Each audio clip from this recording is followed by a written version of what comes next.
Sesaat setelah dia berteriak, Anjra langsung berkata, "Gue barusan lihat bayangan hitam terbang ke arah gue." Nah lo, dalam hati gue hanya berkata, dasar si Anjra. Sepanjang perjalanan omongan lu gak bener sih. Makanya dikasih peringatan sama penunggu di sini. Selamat malam, selamat siang, atau selamat pagi. Apa kabar kalian semua? Semoga kalian dalam keadaan baik-baik saja. Berjumpa lagi bersama mahasiswa Siluman. Di video kali ini, kita akan menceritakan kisah pendakian Gunung Gede Pangrango yang terjadi pada tahun 2015. Di mana dalam cerita ini, ada sekelompok pendaki yang memetik bunga Edelweiss yang ada di Mandalawangi, yang menyebabkan penunggu di sana sedih dan akhirnya mengganggu mereka. Jadi bagaimana kisah lengkapnya? Langsung saja ke cerita. Tapi sebelum lanjut, jangan lupa untuk like, share, dan subscribe channel Mahasiswa Siluman. Aktifkan juga notifikasinya untuk tetap update video-video terbaru dari kami.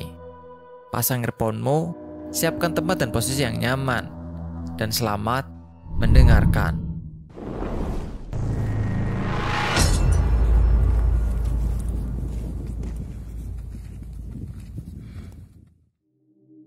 Sebelum kalian mau menyimak cerita ini, intinya aku cuma mau share tentang pengalaman pendaki yang pernah aku alami. Untuk percaya atau enggaknya, kembali lagi ke diri masing-masing.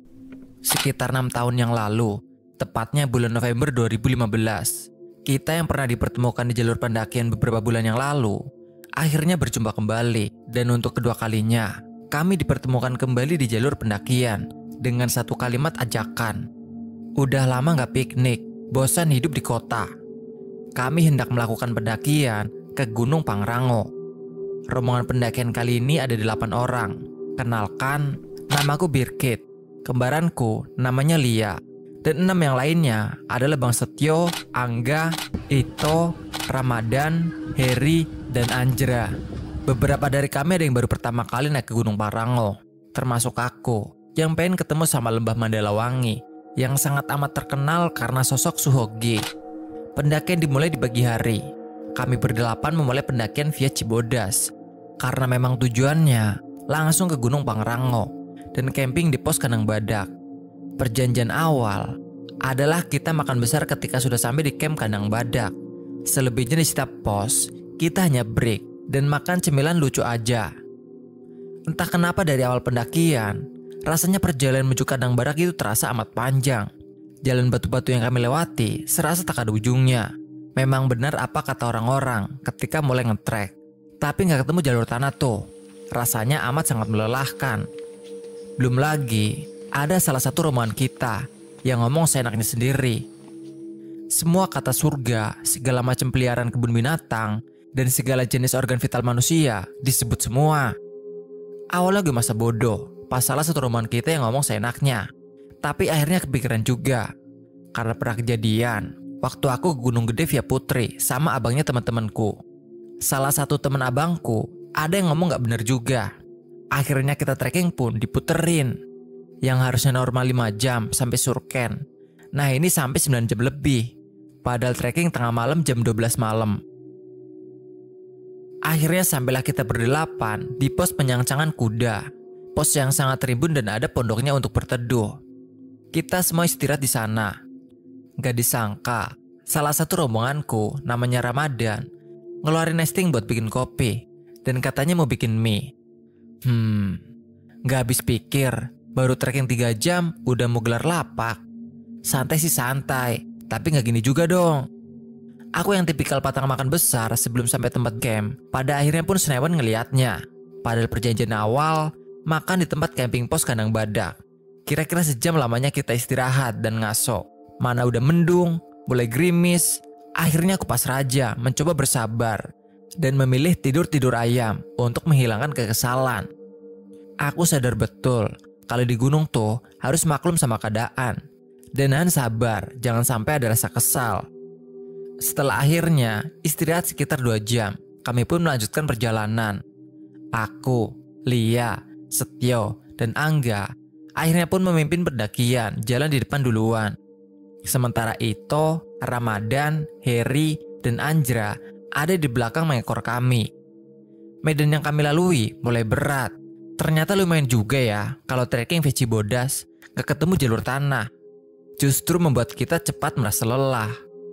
Rombonganku dan rombongan Ramadan pun akhirnya terpisah cukup jauh. Akhirnya kami pun mendahului mereka karena ingin cari lapak buat tempat camp. Dan takut kena hujan juga karena kabut sudah mulai turun. Singkat cerita, sampailah rombonganku di pos kandang badak. Sejam berikutnya, barulah rombongan Ramadan sampai di tempat camp. Para lelaki diriin tenda. Aku dan kembaranku pun masak menyiapkan makan besar. Keesokan paginya, kami berdelapan sarapan sebelum summit attack. Karena memang gak akan ketemu sunrise di puncak Pangrango. Akhirnya kita pun gak summit subuh, tapi pagi hari. Perjalanan sangat santai, karena tanpa beban di pundak. Di perjalanan summit attack, kita menemukan banyak sekali pohon tumbang. Jadinya harus merangkak. Untung saja, kita memutuskan camping di kandang badak, bukan di Mandalawangi. Gak kebayang deh gimana rasanya kalau trekking sambil bawa carrier dengan trek banyak pohon tumbang. Dalam perjalanan menuju puncak, masih saja terucap kata-kata surga dari mulut si Anjra. Tapi aku sama temen rombongan udah gak bisa apa-apa lagi. Emang sifatnya begitu, ceplas-ceplos. Sampailah kita di Tugu Puncak Pangrango. Kami pun berfoto bersama, sekedar sebagai bukti kalau ternyata sudah pernah menapaki puncak Pangrango. Akhirnya, Mandalawangi ku impikan kesampaian juga. Kami berdelapan sampai juga di Padang Edelweiss Mandalawangi. Benar yang dibilang Suhoki, Mandalawangi memang indah. Bunga Edelweiss yang cukup rapat tumbuhnya dan sedang bermekaran menguning. Sangatlah indah kala itu. Aku pun berfoto dengan bunga abadi itu. Karena hanya foto yang bisa kuambil saat berada di gunung. Setelah menikmati secangkir kopi hitam di lembah Mandalawangi, kami pun turun menuju tempat camp.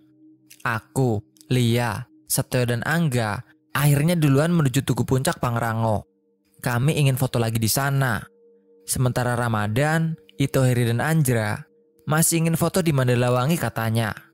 Setelah kami berkumpul kembali di Tugu Puncak Pangrango, kami pun turun. Singkat cerita, setelah sampai di tempat camping, kami pun makan besar dan packing untuk bersiap pulang menuju base camp. Kira-kira pukul 4 sore, kami berdelapan turun ke base camp. Karena sudah sore dan takut kena malam saat trekking pulang, sifat ego kami semua pun akhirnya keluar. Ada yang ingin cepat-cepat turun, ada yang ingin lari supaya cepat sampai. Ya, pokoknya macam-macam deh. Dan benar saja, akhirnya kita pun trekking turun kena malam. Azan maghrib mulai terdengar. Tetapi kami tetap jalan, tidak berhenti sejenak. Kemudian tiba-tiba Anjra berteriak, "Astaga!" Lia yang ternyata melihat sosok hitam terbang di antara kami diam saja. Lia tahu betul bahwa jangan bercerita apapun kalau lihat penunggu. Kalau pulangnya ingin selamat sebelum sampai base camp. Tapi tidak dengan si Anjra. Sesaat setelah dia berteriak, Anjra langsung berkata, "Gue barusan lihat bayangan hitam terbang ke arah gue." Nah loh, dalam hati gue hanya berkata, "Ah, dasar si Anjra. Sepanjang perjalanan omongan lu gak bener sih. Makanya dikasih peringatan sama penunggu di sini." Setelah kejadian tadi, sepanjang perjalanan pun akhirnya aku berdoa supaya gak terjadi apa-apa. Hari sudah malam, tapi kenapa kita gak sampai-sampai juga? Pikiranku udah gak karuan saat itu. Aku udah mikir yang macem-macem. Kenapa jalur yang aku lewati itu lagi? Walaupun jalanannya berbatu semua. Tapi kok patokannya ketemu ini lagi? Sampai akhirnya si Lia ngitung. Katanya kita udah lewat belokan sini 3 kali. Kita pun semua terdiam membisu. Rasa lelah dan ketakutan bercampur jadi satu. Aku paham bener apa kesalahan dari rombongan ini. Hingga pada akhirnya disesarin begini. Menurut kalian apa lagi coba? Ya, karena salah satu dari rombongan kita ada yang gak bisa jaga sikapnya. Setelah istirahat, kami pun melanjutkan perjalanan. Kami berjalan berdelapan saling beriringan dan tidak saling dulu-duluan. Ada yang minta break, kita semua istirahat sama-sama.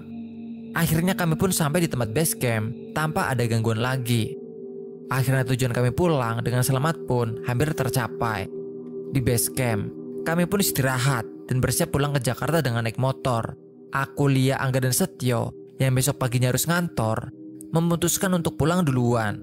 Kami pun berpamitan dengan Ramadan, Ito, Heri, dan Anjra. Aku boncengan dengan Bang Angga, sementara Lia boncengan dengan Bang Setio.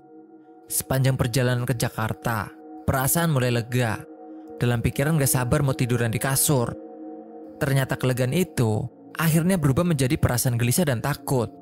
Tiba-tiba, saat sudah sampai di Juanda, aku ngeliat kembaranku nangis. Pikirku waktu itu, mungkin dia lagi pusing. Soalnya dia emang sering pusing kalau habis naik gunung. Nggak taunya, si Lia ini nangis karena di sepanjang perjalanan Juanda, dia seperti mengalami dejavu. Apa yang dilihatnya saat itu seperti jalanan trek ke puncak Pangrango. Pandangannya di jalan pun yang terlihat adalah tangga-tangga berbatu, seperti jalur pendakian yang baru saja kami lalui. Mari kita beralih ke sudut pandang Lia. Aku nangis kejer saat itu. Aku yang saat itu boncengan sama Bang Setio, tiba-tiba melihat kenapa bayangan kita ada 3 di jalan. Ada yang nambah bayangannya 1 di tengah. Lia, lu ngapa nangis dah? Jangan bikin parno lu. Bang, tapi lu jangan takut ya, ucap Lia sambil terus menangis. Iya, kenapa emangnya? Jawab Bang Setio. Bang, sebenarnya kita lagi bertiga sekarang. Ada yang ikut bonceng. Lanjut Lia sambil menangis. Lalu, kita minggir aja ya, ucap Bang Setio sambil memikirkan motornya. Aku, Birkita, Bang Setio dan Bang Angga akhirnya menepi sejenak. Si Birkit terus bertanya kenapa aku nangis.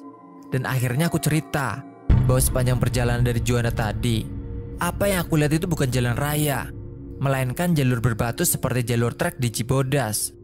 Aku langsung suruh Birkit tanya sama rombongan Ramadan, mereka ada yang ngambil sesuatu nggak di Gunung Pangrango. Birkit pun langsung BBM si Ito. Tak lama kemudian, aku merasakan perasaan sedih yang amat sangat sedih. Lalu sekilas dalam pandangan di depan, aku melihat lembah Mandalawangi.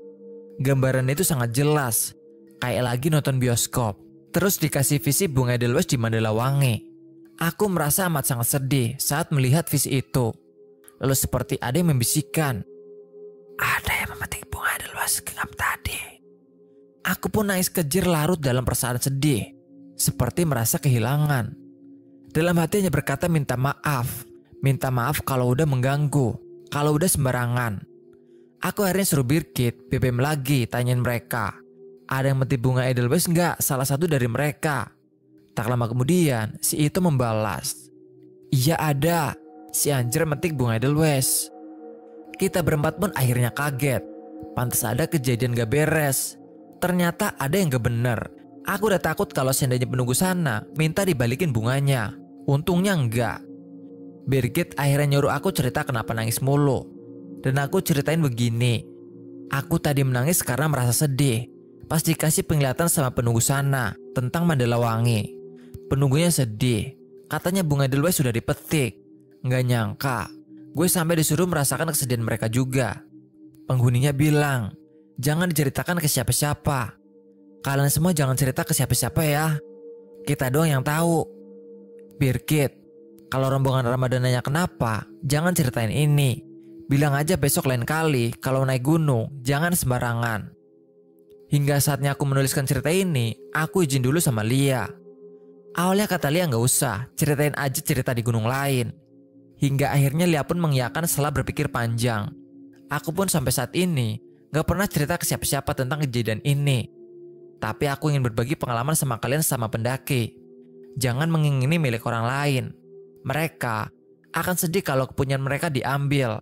Bagaimana kalau kamu ada di posisi mereka? Pasti merasa sedih juga kan kalau milikmu diambil. Mari kita nikmati saja keindahannya. Jangan berpikiran untuk memiliki. Biarlah bunga Edelweiss tetap abadi di tempatnya. Hingga nanti kamu akan melihat bunga itu bersama anak atau cucumu kelak. Salam lestari. Sekian cerita ini. Terima kasih.